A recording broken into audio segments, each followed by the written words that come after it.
Assalamualaikum warahmatullahi wabarakatuh. Alhamdulillahirabbil alamin. Wassalatu wassalamu ala asyrafil anbiya'i wal mursalin wa ala alihi wa sahbihi ajmain. Amma ba'd. Saudara sebangsa setanah air, saya buat konten video ini pada sore hari tanggal 20 Agustus 2025, sehingga 11 hari lagi kita masuk ke bulan September. Nah, setiap September bangsa Indonesia tanpa kecuali pasti mengenang gerakan 30 September PKI atau G30S PKI.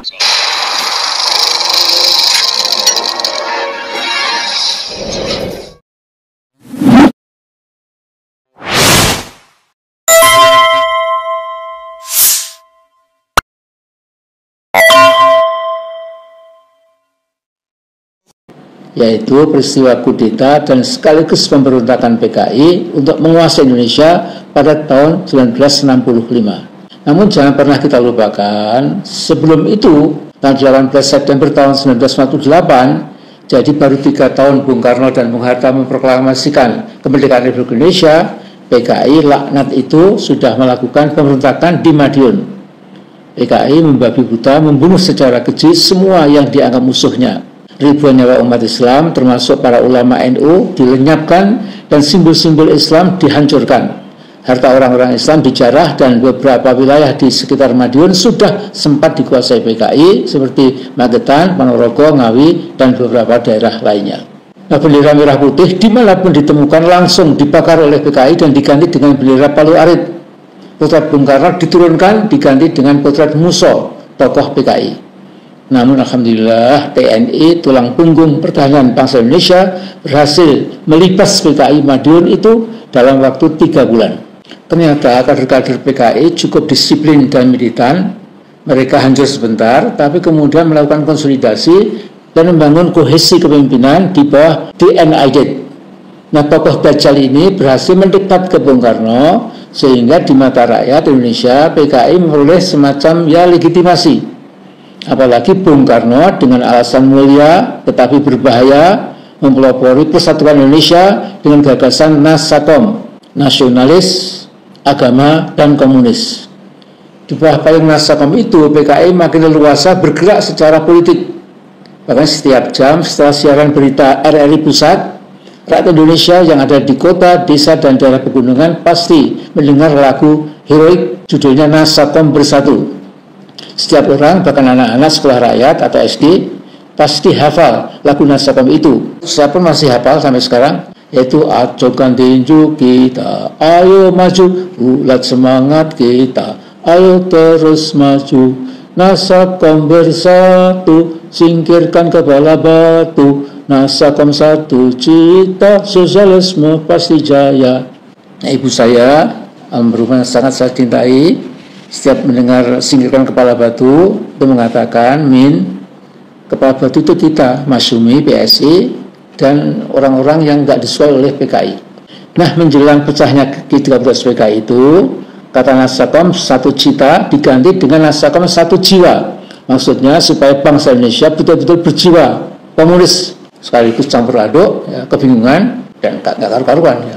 Nah, kejutan nasional terjadi ketika hasil pemilu tahun 1955 diumumkan, pemilu untuk DPR, PKI masuk menjadi 4 besar setelah PNI, Masyumi, dan NU. Jadi saya punya catatan dari KPU waktu itu, dalam perolehan kursi anggota DPR RI, itu Partai Nasional Indonesia, sekarang jadi PDIP, itu kursinya 57. Kemudian Masyumi, Majelis Syura Muslim Indonesia, itu kursinya juga 57, jadi sama kuat antara PNI waktu itu dengan Masyumi. Yang Nahdlatul Ulama atau NU itu dapat 45 kursi, dan nomor 4 paling besar itu Partai Muslim Indonesia atau PKI mendapatkan 39 kursi.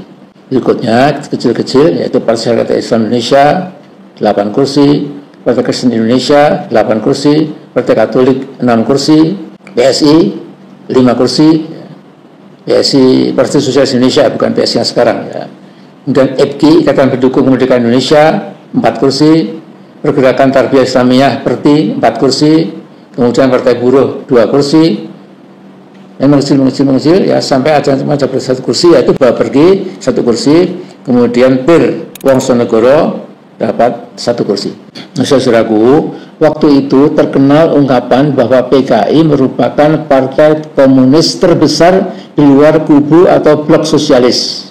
Di bawah Aidit, PKI membangun hubungan yang sangat akrab dengan PKC, Partai Komunis Cina, yang diketuai oleh Mao Zedong atau Mao Zedong. Di mata PKC, Partai Komunis China, PKI itu digadang-gadang jadi alat untuk menguasai Indonesia. Nah, di tahun 1964 sampai 1965, PKI paling getol dalam bergembar-gembar supaya dibentuk angkatan keempat, yaitu tentara rakyat yang dipersenjatai dengan alasan supaya Indonesia menjadi lebih kuat dan proses pembangunan Indonesia jadi lebih lancar. Itu omongan mereka. Ya. Tentu TNI tidak membeli rayuan politik gombal ala PKI itu. Dengan tegas TNI menolak karena terlalu jelas arahnya dengan adanya angkatan keempat itu akan digunakan untuk mengkudeta pemerintahan Indonesia yang sah. Saudaraku, betapa akrabnya Aidit dengan Mao Zedong atau Mao Zedong itu terlihat bagaimana Aidit dan istrinya dengan tokoh PKI yang lain bernama Yusuf Andri Chorop ya, itu sowan ke Beijing menghadap tokoh-tokoh puncak PKC. Perhatikan, Aidit dan tangan kanannya Yusuf Andri Chorop pada 10 Agustus 1965, jadi menjelang mereka akan kudeta, ditemui sebagai tamu sangat terhormat oleh Mao Zedong, dan dia ditemani oleh Zhou Enlai, Perdana Menterinya, dan oleh Chen Yi, menelunya, kemudian Deng Xiaoping, pemikir besar Cina, ya, dan Liu Shaoqi dan Peng Zhen. Dalam pertemuan dengan tokoh-tokoh terpenting China itu, Aidit mengatakan rencananya untuk merebut Indonesia. Chairman Mao mengingatkan jangan melaksanakan rencana gegabah itu. Menurut Mao, Indonesia punya TNI yang bakal menghajar habis-habisan PKI bila kudeta PKI sampai gagal. Jadi seorang pengamat PKI mengatakan bahwa Mao Zedong tidak merekomendasi kudeta PKI karena besar kemungkinan akan gagal. Tetapi Aidit mungkin karena sudah kebelet menguasai Indonesia, akhirnya seperti kita ketahui bersama gagal total melakukan G13 PKI-nya itu. Alhamdulillah, kita bersyukur pada Allah mereka gagal.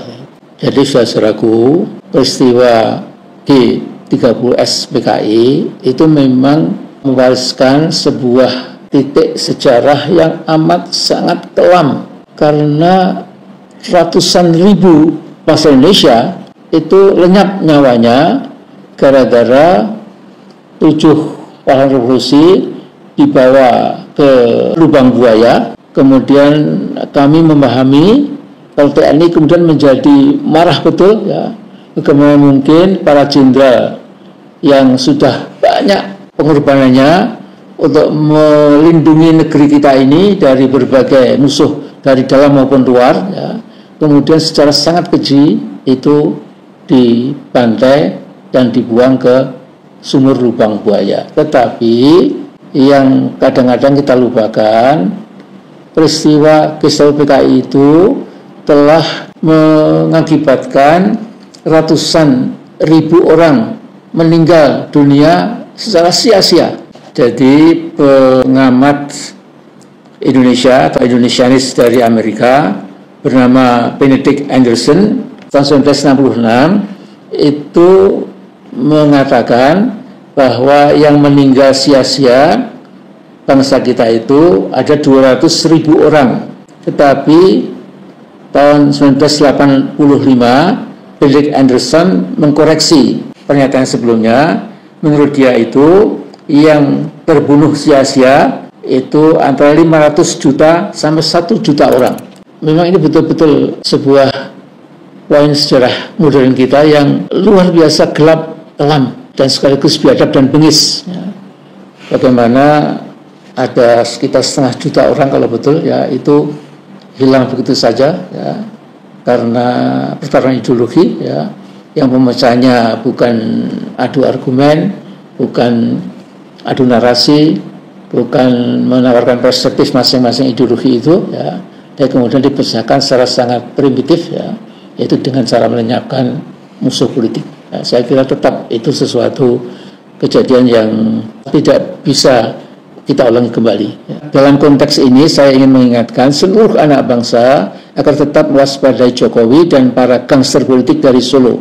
Mengapa? Jokowi memang bukan PKI, itu saya setuju, tetapi jelas Jokowi dari TK sampai dewasa tumbuh di lingkungan keluarga PKI.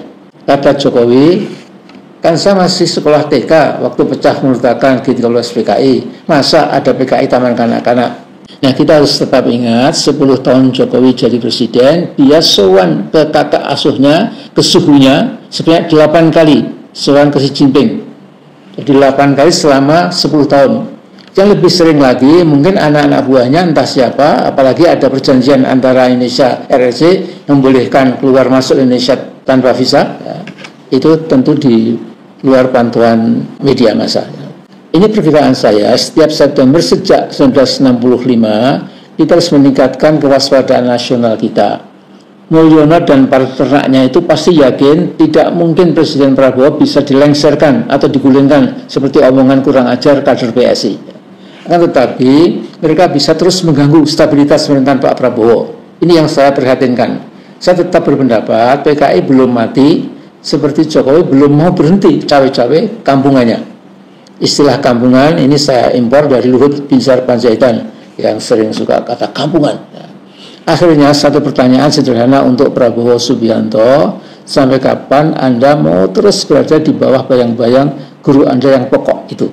Ya, kita tahu bagaimana watak dari komunis itu mengkhianati bangsanya, mengkhianati negaranya, dan sampai sekarang watak khas komunis itu tentu belum hilang. Dan saya yakin bahwa masih banyak kader-kader PKI yang hidup, yang muda, tapi ya yang waktu itu dulu mungkin hanya SD atau SMP, ya, masih berkeliaran di berbagai institusi negara. Ya. Jadi kita harus tetap awas, jangan sampai sekali-sekali Republik Indonesia yang kita cintai bersama kemudian menjadi goyah, apalagi menjadi sampai gagal, ya, karena ulah PKI modern, PKI abad 21 yang saya yakin tetap menyala-nyala ke PKI-nya itu. Saya kira sekian dulu, kurang lebih. Wallahu a'lam, wallahul muwaffiq ila siratil hamid. Assalamualaikum warahmatullahi wabarakatuh.